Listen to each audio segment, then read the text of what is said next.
किसी भी पूजा, व्रत या कथा के दौरान गणेश जी की कथा सुनना आवश्यक होता है। विघ्नहर्ता गणेश अपने भक्तों की कठिनाइयों को दूर करते हैं और उन्हें मनवांछित फल प्रदान करते हैं। विघ्नहर्ता गणेश जी को बुद्धि, विवेक और धन का स्वामी कहा जाता है। गणेश जी की पूजा करने से घर में सुख शांति बनी रहती है। जीवन में सभी दुख दर्द दूर होने के साथ शुभता का वास होता है। गणेश जी की पौराणिक कथा। एक गांव में एक विधवा अपनी बहू के साथ रहती थी। उसकी बहू मंदबुद्धि थी, जो अपनी भूख बर्दाश्त नहीं कर पाती थी और हमेशा खाने के लिए उतारू रहती थी। वह सबसे पहले उठकर खाना खाती थी, फिर घर के बाकी काम किया करती थी। एक दिन विधवा ने अपने घर में पूजा करवाने का सोचा, लेकिन वह थोड़ी परेशान थी क्योंकि उसकी बहू अगली सुबह उठते ही खाने के लिए दौड़ेगी और पूजा के लिए बनाए गए पकवान को जूठा कर देगी।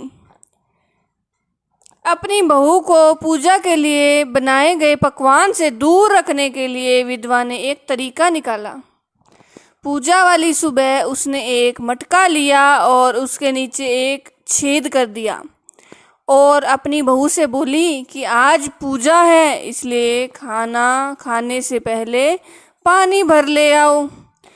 बहू भी चालाक निकली। उसने देख लिया था कि विधवा ने मटके के नीचे छेद कर दिया है, इसलिए वह अपनी साड़ी में आटा बांधकर पनघट पर चली गई। वहाँ उसने आटा निकाला और कुएं के पानी में मध से बाटियां बनाने लग गई। कुएं के पास ही एक शमशान घाट था, जहाँ चिता जलाई जा रही थी। बहू ने उसकी आंच में अपनी बाटियां सेक ली। उसकी बाटियां सूखी थी तो वह पास में ही गणेश जी के मंदिर चली गई और जहां गणेश जी को किसी ने चोला चढ़ाया हुआ था, उसने देखा कि गणेश जी की तोंद पर घी लगा हुआ है। उसने उस घी को अपनी बाटी पर लगा लिया और उसका भोग गणेश जी को लगाकर वह बाटी खा ली और घर वापस चली गई। बहू के इस हरकत पर गणेश जी को बहुत गुस्सा आया और उन्होंने गुस्से में अपने नाक पर उंगली चढ़ा ली। जब गांव वालों ने देखा कि गणेश जी ने अपने नाक के ऊपर उंगली चढ़ा लिया है, तो उन्हें मनाने के लिए बहुत जद्दोजहद किया गया, लेकिन गणेश जी ने अपनी उंगली वापस नहीं उतारी। जब यह बात राजा को पता चली तो राजा ने बड़े बड़े पंडितों और ज्योतिषियों को बुलवाया और हवन करवाया, लेकिन गणेश जी फिर भी नहीं माने। सब बहुत चिंतित थे।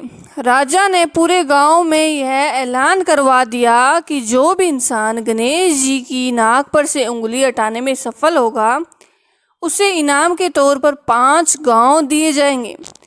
गांव के सभी लोग गणेश जी को मनाने के लिए लग गए, लेकिन गणेश जी माने ही नहीं और अपनी उंगली चढ़ाए रखी। अंत में विधवा की बहू बोली, अगर सब उसे आज्ञा दे तो वह गणेश जी की उंगली हटा सकती है। उसकी बात सुनकर विधवा हंसने लगी और बोली कि जब बड़े बड़े विद्वान कुछ नहीं कर पाए तो वह कैसे गणेश जी को मना पाएगी। किसी ने बोला कि जब सब लोगों को मौका मिला तो उसे भी एक मौका मिलना चाहिए।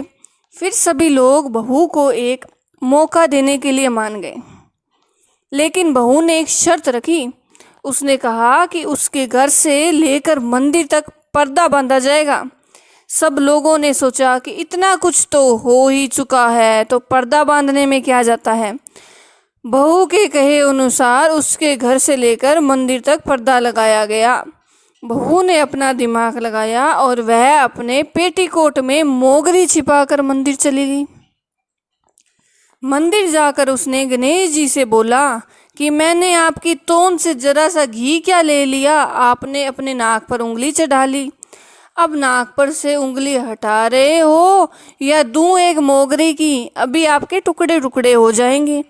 बहू की यह चेतावनी सुनकर गणेश जी थोड़ा डर गए और उन्होंने सोचा कि यह तो पूरी पागल है, यह कहीं सच में मुझे मोगरी ना मार दे। गणेश जी ने बिना सोचे समझे अपने नाक पर से उंगली हटा ली। जिसे देखकर गांव वाले खुश हो गए और बहू को का जयकारा करने लगे। राजा के ऐलान के मुताबिक बहू को 5 गांव इनाम में दिए गए। यह कथा सुनकर लोग गणेश भगवान से यह मांगते हैं कि वह भी उस बहू की तरह सबकी बात मान जाए और उनकी मनोकामनाएं पूरी कर दें।